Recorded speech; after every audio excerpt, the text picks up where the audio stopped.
শুরুতেই সংবাদ শিরোনাম।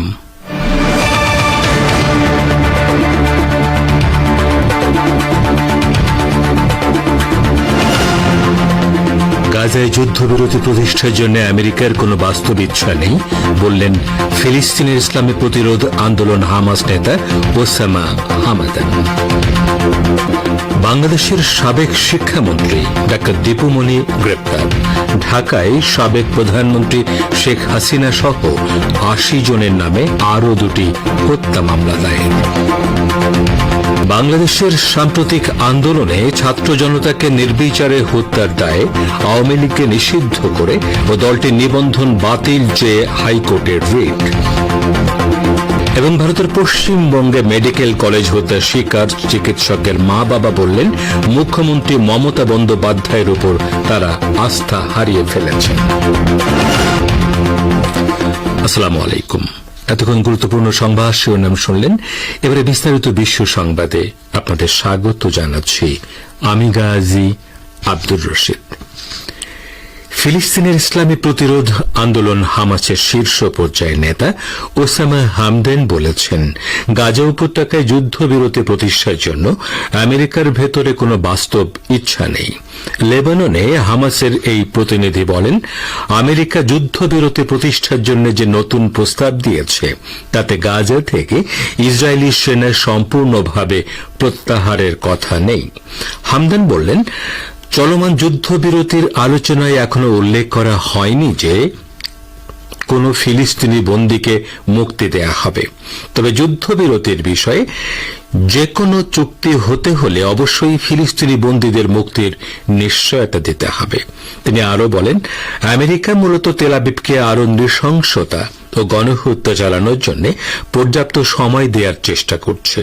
এদিকে মিশরের একটি সূত্র জানিয়েছে গাজা উপত্যকায় যুদ্ধবিরতি নিয়ে হামাস এবং ইসরায়েলের প্রতিনিধিদের মধ্যে পরোক্ষ আলোচনা বুধবার কায়রোতে আবার শুরু হবে। ইরাকের ইসলামী প্রতিরোধকামী যোদ্ধারা ইহুদিবাদী ইসরায়েল অধিকৃত গোলান মালভূমির সামরিক স্থাপনায় হামলা চালিয়েছে। ইরাকি প্রতিরোধকামী সংগঠনগুলোর জোট পপুলার মোবিলাইজেশন ইউনিট বা PMU এক বিবৃতিতে এ ঘোষণা দিয়েছে।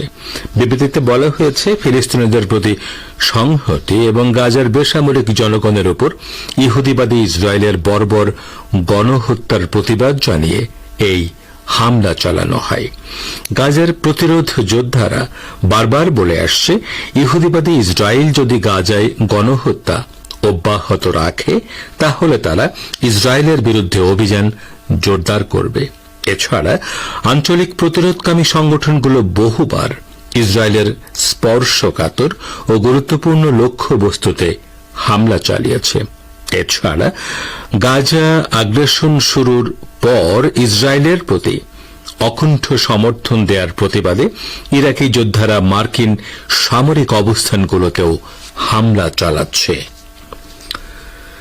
ফিলিস্তিনের অবরুদ্ধ গাজা উপত্যকায় বর্বর আগ্রাসন ও গণহত্যা চালানোর জন্য ইহুদিবাদী ইসরায়েলের কাছে কয়লা বিক্রি বন্ধ করার আনুষ্ঠানিক সিদ্ধান্ত নিয়েছে কলম্বিয়া। রোববার ইসরায়েলের বিরুদ্ধে শাস্তিমূলক এই সিদ্ধান্তের কথা জানিয়েছেন প্রেসিডেন্ট গুস্তাভো পেত্রো। তিনি এক বিবৃতিতে বলেন বোমা তৈরির জন্য ইসরায়েল কলম্বিয়ার কয়লা ব্যবহার করে যাতে ফিলিস্তিনি শিশুরা মারা যাচ্ছে, ফলে কলম্বিয়ার থার্মাল কয়লা ইসরায়েলে রপ্তানি করা নিষিদ্ধ। গত 14 জুলাই প্রেসিডেন্ট গুস্তাভো একটি ডিক্রি জারি করেন। এতে তিনি এবং দেশের কয়েকজন মন্ত্রী ও চ্যান্সেলর লুইস গিলবার্টো সই করেছেন। এই নিষেধাজ্ঞা আগামী সপ্তাহ থেকে কার্যকর হবে। একসময় কলম্বিয়া ছিল ইসরায়েলের অন্যতম প্রধান কয়লা সরবরাহকারী দেশ। এর আগে গুস্তাভো ইসরায়েলের সাথে কূটনৈতিক সম্পর্ক ছিন্ন করার এবং চলতি বছরের শুরুতে ইসরায়েলের কাছ থেকে অস্ত্র কেনা বন্ধ করারও ঘোষণা দেয়। আপনারা বিশ্ব সংবাদ শুনছেন রেডিও তেহরান থেকে, আর প্রচারিত হচ্ছে বাংলাদেশ ও ভারতে শর্টওয়েভ 25 মিটার ব্যান্ডে, এছাড়া বিশ্বজুড়ে ইন্টারনেট ও স্যাটেলাইটে। বাংলাদেশের সাবেক শিক্ষামন্ত্রী ও আওয়ামী লীগের কেন্দ্রীয় যুগ্ম সম্পাদক ডা দীপু মনিকে আটক করেছে ঢাকা মহানগর পুলিশের গোয়েন্দা বিভাগের একটি দল। আজ সন্ধ্যায় রাজধানীর বারিধারা ডিওএইচএস এলাকা থেকে তাকে আটক করা হয়। সন্ধ্যা 7টার দিকে ডা দীপু মনিকে আটকের অভিযানে থাকা ডিবির একজন ঊর্ধ্বতন কর্মকর্তা এই তথ্য নিশ্চিত করেছেন। ওই কর্মকর্তা নাম প্রকাশ না করার শর্তে বলেন, বারিধারার ডিওএইচএস থেকে সাবেক মন্ত্রী দীপু মনিকে আটক করেছে ডিবি গুলশান বিভাগের একটি দল। তার বিরুদ্ধে চাঁদপুর এবং ঢাকায় মামলা রয়েছে। এসব মামলায় তাকে গ্রেপ্তার দেখানো হতে পারে। এখনই দীপু মনিকে মিন্টো রোডের ডিবি কার্যালয়ে নেওয়া হবে। এদিকে ছাত্র জনতার অভ্যুত্থানকে কেন্দ্র করে বাংলাদেশের রাজধানীর মিরপুর ও শেরেবাংলা নগর এলাকায় 2 জন নিহতের ঘটনায় সাবেক প্রধানমন্ত্রী শেখ হাসিনা ও আওয়ামী লীগের সাধারণ সম্পাদক ওবায়দুল কাদের সহ 80 জনের বিরুদ্ধে 2টি হত্যা মামলা হয়েছে। এর মধ্যে একটি মামলা গত 4 আগস্ট মিরপুর আইডিয়াল স্কুলের সামনে যুবদল নেতা আব্দুল্লাহ কবির খান নিহতের ঘটনায় দায়ের করা হয়েছে। অপরদিকে শেরেবাংলা নগর থানার সামনে কাঠ মিস্ত্রি তারেক হোসেন হত্যার ঘটনায় শেখ হাসিনা সহ 13 জনের বিরুদ্ধে মামলা করা হয়েছে। মামলার অপর আসামিরা হলেন ওবায়দুল কাদের, আসাদুজ্জামান খান কামাল, সাবেক আইনমন্ত্রী আনিসুল হক, সাবেক সংসদ সদস্য কামাল আহমেদ মজুমদার, মইনুল হোসেন খান নিখিল ও সাবেক আইজিপি চৌধুরী আব্দুল্লাহ আল মামুন। বৈষম্য বিরোধী ছাত্র আন্দোলনের সময় বাংলাদেশের ছাত্র জনতাকে নির্বিচারে হত্যার দায়ে আওয়ামী লীগকে নিষিদ্ধ করে ও দলটির নিবন্ধন বাতিল চেয়ে হাইকোর্টে একটি রিট দায়ের করা হয়েছে। মানবাধিকার সংগঠন সেডা সোসাইটির পক্ষে নির্বাহী পরিচালক আরিফুর রহমান মুরাদ ভূঁইয়া আজ রিটটি দায়ের করেন। যেসব প্রতিষ্ঠান শেখ হাসিনার নামে রয়েছে, রিটে সেগুলোর নাম পরিবর্তনের আর্জি জানানো হয়েছে। এছাড়া দেশ সংস্কারের লক্ষ্যে বর্তমান অন্তর্বর্তী সরকারের মেয়াদ সর্বনিম্ন 3 বছর এবং বিদেশে পাচার করা 11 লাখ কোটি টাকা ফেরত আনতে ও বিগত আওয়ামী লীগ সরকারের আমলে চুক্তিভিত্তিক নিয়োগ পাওয়া কর্মকর্তাদের বদলি চাওয়া হয়েছে। বাংলাদেশের রাজধানী ঢাকার 2টি সহ দেশের 12টি সিটি কর্পোরেশনের মেয়রদের অপসারণ করা হয়েছে। তাদের অপসারণের পর সব সিটিতে প্রশাসক নিয়োগ দেওয়া হয়েছে। আজ স্থানীয় সরকার বিভাগ থেকে এ সংক্রান্ত 2টি প্রজ্ঞাপন জারি করা হয়েছে। অপসারিত মেয়রদের মধ্যে রয়েছেন ঢাকা দক্ষিণ সিটি কর্পোরেশনের মেয়র ব্যারিস্টার শেখ ফজলেনুর তাপস ও ঢাকা উত্তর সিটি কর্পোরেশনের মেয়র আতিকুল ইসলাম এবং নারায়ণগঞ্জ সিটি কর্পোরেশনের মেয়র সেলিনা হায়াত আইভি। এদিকে ঢাকা মহানগর গোয়েন্দা পুলিশের সাবেক প্রধান হারুন আর রশিদ ও ডিএমপির যুগ্ম পুলিশ কমিশনার বিপ্লব কুমার সরকারের বিরুদ্ধে হত্যা প্রচেষ্টার অভিযোগে মামলা দায়ের করেছেন বিএনপির নেতা জৈনুল আবেদিন ফারুক। 2011 সালের 6 জুলাই সংসদ ভবনের সামনে মানিক মিয়া এভিনিউয়ে পুলিশের লাঠি পেটায় গুরুতর আহত হওয়ার ঘটনায় এ মামলা দায়ের করা হয়েছে। আপনারা বিশ্ব সংবাদ শুনছেন রেডিও তেহরান থেকে, আর প্রচারিত হচ্ছে বাংলাদেশ ও ভারতে শর্টওয়েভ 25 মিটার ব্যান্ডে।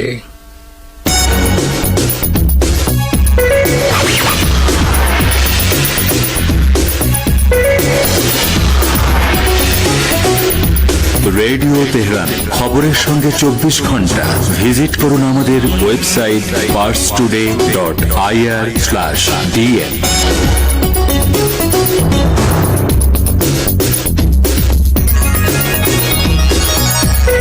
আবারও ফিরে এলাম বিশ্ব সংবাদে।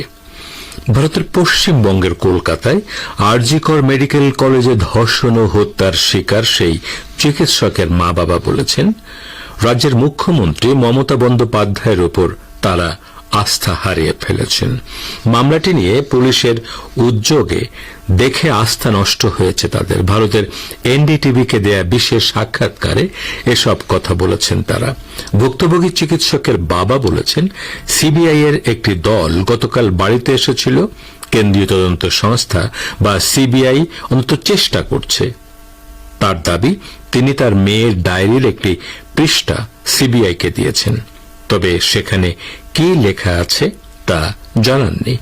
রাজ্য সরকারের তদন্তের ব্যাপারে নিহত নারী চিকিৎসকের বাবা বলেন, মমতা বন্দ্যোপাধ্যায়ের উপর আমার পূর্ণ আস্থা ছিল, তবে এখন আর নেই। তিনি ন্যায় বিচার চাইছেন, কিন্তু তিনি কিছুই করছেন না। বাংলাদেশের সঙ্গে দ্বিপক্ষীয় বলিষ্ঠ সম্পর্ক গড়ে তুলতে চায় পাকিস্তান।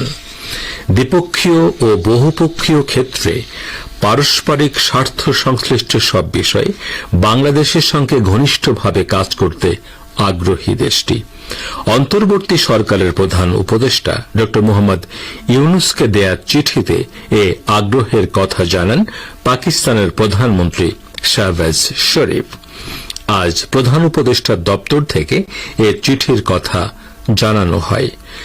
পাকিস্তানের প্রধানমন্ত্রী বলেন, আমরা আন্তরিকভাবে বাংলাদেশের সঙ্গে দ্বিপক্ষীয় বলিষ্ঠ সম্পর্ক গড়ে তুলতে চাই, যা আমাদের দুই দেশের জনগণের স্বার্থ রক্ষা করবে এবং তাদের জীবনে অর্থবহ পরিবর্তন আনতে পারবে। তিনি বলেন, আগামী দিনগুলোতে বাংলাদেশের অন্তর্বর্তী সরকারের সঙ্গে দ্বিপক্ষীয় ও বহুপক্ষীয় উভয় ক্ষেত্রে পারস্পরিক স্বার্থ সংশ্লিষ্ট সব বিষয়ে ঘনিষ্ঠভাবে কাজ করতে চান তিনি। চিঠিতে শাহবাজ শরীফ উল্লেখ করেন, ভ্রাতৃপ্রতি মুসলিম দেশ হিসেবে বাংলাদেশের সঙ্গে সম্পর্ককে পাকিস্তান অত্যন্ত গুরুত্বপূর্ণ বলে মনে করে। বেলারুশের প্রেসিডেন্ট আলেকজান্ডার লুকাশেঙ্কো বলেছেন, আন্তর্জাতিকভাবে স্বীকৃত রাশিয়ার ভূখণ্ডে ইউক্রেনের অনুপ্রবেশ থেকে একথা মনে করা যায় যে মস্কোকে পারমাণবিক অস্ত্র ব্যবহারে বাধ্য করার চেষ্টা করছে কিয়েভ সরকার। তিনি সতর্ক করে বলেন, কুর্স্ক অঞ্চলে ইউক্রেনের অভিযান চলমান সংঘাত শুরুর পর থেকে কিয়েভের সবচেয়ে বড় আন্তঃসীমান্ত হামলা। তো শ্রোতা বন্ধুরা, আমাদের নিউজ ডেস্কে এখনকার মতো এই ছিল সর্বশেষ বিশ্বের খবর সংবাদ। এতক্ষণ আমাদের সাথে থাকার জন্য অনেক অনেক ধন্যবাদ।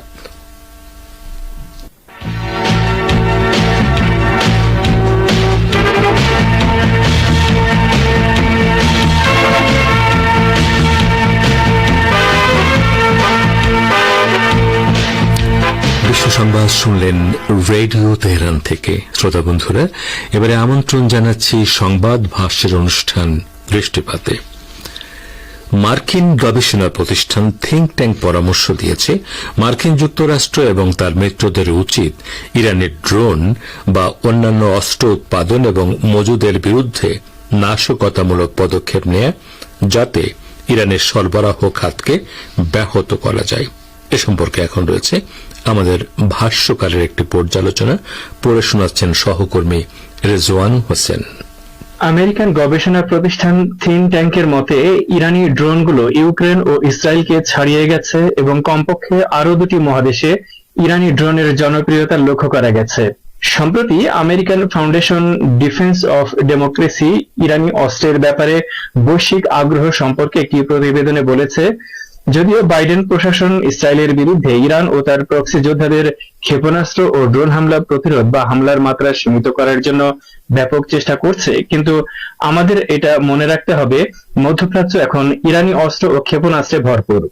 পার্স টুডে এবং ইরনা জানিয়েছে, American Foundation Defence of democracy এই প্রতিবেদনে লেবাননে ইরানের ড্রোন সহ আরো কিছু অস্ত্রের উপস্থিতির কথা উল্লেখ করে বলেছে যে ইয়েমেনের আনসারুল্লাহ গোষ্ঠীও প্রথম ঐতিহাসিক দূরপাল্লার ড্রোন হামলা চালায় ইসরায়েলের বিরুদ্ধে। এতে একজন নিহত হয়েছিল। ইরানের তৈরি এই ড্রোন 2600 কিলোমিটার পথ পাড়ি দিতে সক্ষম। এই আমেরিকান থিঙ্ক ট্যাঙ্কের বিশ্লেষণ অনুসারে এগুলোই কেবল বর্তমান উদ্বেগজনক বিষয় নয়, বরং ইসলামী প্রজাতন্ত্র ইরান তাদের পক্ষে একটি অনুকূল আন্তর্জাতিক পরিবেশের সুযোগ নিয়ে গুরুত্বপূর্ণ প্রতিরক্ষা এবং সামরিক অস্ত্র সরবরাহকারী হয়ে উঠেছে। এই থিঙ্ক ট্যাঙ্কের গবেষণা অনুসারে ইরানের যেসব সুবিধাজনক দিক রয়েছে তার মধ্যে একটি হলো যুদ্ধক্ষেত্রে তেহরানের স্বল্প খরচের ড্রোন ব্যবহার, যা খুবই কার্যকর। উদাহরণস্বরূপ শহীদ 136 মডেলের ড্রোনের কথা বলা যায়, যা ইউক্রেনের বিরুদ্ধে রাশিয়ার যুদ্ধে গুরুত্বপূর্ণ ভূমিকা পালন করেছে।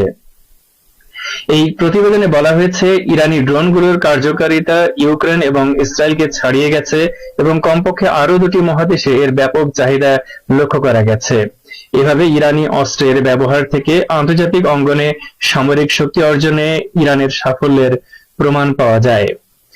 তেহরান ভেনেজুয়েলাকে দেশীয় ড্রোন তৈরিতে সহায়তা করছে। এছাড়া ইরান ল্যাটিন আমেরিকার অন্য দেশগুলোকেও স্থানীয়ভাবে যেসব ড্রোন তৈরিতে সহযোগিতা করছে তার সাথে ইরানের মোহাজের 2 ড্রোন ও শহীদ 171 ড্রোনের মিল রয়েছে। ইথিওপিয়ার সেনাবাহিনীও ইরানের মোহাজের 6 ড্রোন ব্যবহার করছে। সুদানও ইরানি ড্রোন ব্যবহার করছে। এই কারণে ইরান ও আর্মেনিয়ার মধ্যে $50 কোটি মূল্যে অস্ত্র চুক্তিতে ড্রোন অন্তর্ভুক্ত হলে এতে অবাক হওয়ার কিছু থাকবে না। ইরান বিরোধী এই মার্কিন থিঙ্ক ট্যাঙ্ক একটি অভ্যন্তরীণ সংবাদ সংস্থার উদ্ধৃতি দিয়ে বলেছে যে তেহরান 2028 সালের মধ্যে বিশ্বব্যাপী ড্রোন বাজারে তুরস্কের জায়গা দখলের পরিকল্পনা করেছে। প্রতিবেদনের অন্য একটি অংশে এই থিঙ্ক ট্যাঙ্কের বিশেষজ্ঞরা বলছেন, প্রতিরক্ষা প্রদর্শনীতে শক্তিশালী উপস্থিতি বিশ্বের কাছে ইরানের সামরিক সক্ষমতা পরিচয় করিয়ে দেওয়ার বিরাট সুযোগ এনে দিয়েছে। 2024 সালে মালয়েশিয়া, কাতার ও ইরাকে আয়োজিত প্রতিরক্ষা প্রদর্শনীতে ইরান তার সমরাস্ত্র প্রদর্শন করে এবং সৌদি আরবেও সামরিক প্রদর্শনীতে অংশগ্রহণের জন্য প্রতিনিধি দল পাঠায়। American Foundation Defence of democracies এই প্রতিবেদনে দাবি করেছে, বিশ্বব্যাপী ইরানের অস্ত্রের ক্রমবর্ধমান সম্প্রসারণের কারণে এই দেশটির বিরুদ্ধে শাস্তিমূলক ব্যবস্থা গ্রহণ জরুরি। কিন্তু নিরাপত্তা পরিষদের স্থায়ী একটি সদস্য দেশ যখন ইরানি ড্রোন থেকে উপকৃত হচ্ছে এবং শীঘ্রই ইরানের তৈরি ব্যালিস্টিক ক্ষেপণাস্ত্র পেতে যাচ্ছে, তখন নিরাপত্তা পরিষদে ইরানের অস্ত্র রপ্তানির বিরুদ্ধে নতুন প্রস্তাব অনুমোদন করা সম্ভব হবে না। এই প্রতিবেদনের লেখকরা পরামর্শ দিয়েছেন, মার্কিন যুক্তরাষ্ট্র এবং তার মিত্রদের উচিত ইরানের ড্রোন বা অন্যান্য অস্ত্র উৎপাদন এবং মজুদের বিরুদ্ধে নাশকতামূলক পদক্ষেপ নেওয়া, যাতে ইরানের সরবরাহ খাতকে ব্যাহত করা যায়।